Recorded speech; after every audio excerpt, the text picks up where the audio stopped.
বগুড়া শহরের অন্যতম উন্মুক্ত বিনোদন কেন্দ্র শহীদ খোকন পার্ক। প্রতিদিন নানা শ্রেণী পেশার মানুষ এসে এখানে একটু স্বস্তির সময় কাটান। তবে পার্কের একপাশে তিনতলা ভবন নির্মাণকে ঘিরে তৈরি হয়েছে বিতর্ক। স্থানীয় বাসিন্দা ও সংস্কৃতি প্রেমীদের অভিযোগ, এতে পার্কের সৌন্দর্য নষ্ট হওয়ার পাশাপাশি বাড়তে পারে যানজট সহ বিভিন্ন নগর সমস্যা। বগুড়া থেকে ইমরান হোসাইন লিখনের প্রতিবেদন, জানাচ্ছেন আবরার মাহি।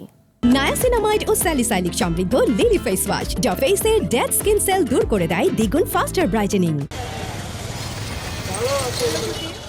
বগুড়ার প্রাণকেন্দ্রে অবস্থিত শহীদ খোকন পার্কে সারাদিনের ব্যস্ততা শেষে একটু খোলা বাতাস আর বিশ্রামের জন্য ভিড় করেন নানা বয়সী মানুষ। উন্মুক্ত এই পার্ক দীর্ঘদিন ধরে শহরের মানুষের কাছে স্বস্তির জায়গা হিসেবে পরিচিত।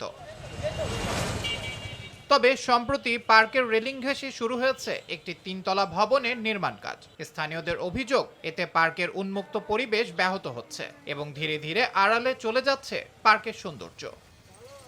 পার্ক একটা উন্মুক্ত হওয়ারই কথা ছিল, যখন এখানে তিনতলা ভবন হয়ে যাবে তখন আমাদের পার্কটা পিছনে পড়ে যাবে। শহীদ মিনারকে কেন্দ্র করে এখানে পবিত্রতার বিষয় রয়েছে, কিছু সৌন্দর্যের বিষয় রয়েছে।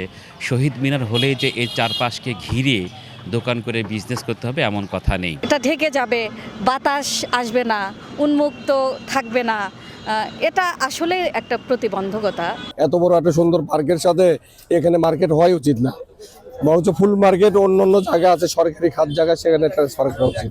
তবে সংশ্লিষ্ট কর্তৃপক্ষ বলছে, প্রকল্পটি বাস্তবায়িত হলে কৃষি পণ্য সংরক্ষণ ও বিপণনের সুবিধার পাশাপাশি ব্যবসায়ীরাও উপকৃত হবেন।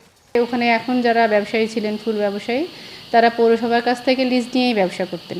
সেই হিসেবেই হবে, যারা ওখানে ব্যবসা করছিলেন তারাই নিচতলায় 19 জন, সেইভাবেই তারা হয়তো পাবেন। আর খোকন পার্ক তো উন্মুক্তই আছে, খোকন পার্কের মতো। স্থানীয়দের আপত্তি ও সমালোচনার মুখে কর্তৃপক্ষ কোনো সমাধানের পথে হাঁটে কিনা সেটি এখন দেখার বিষয়। আবরার মাহি, RTV।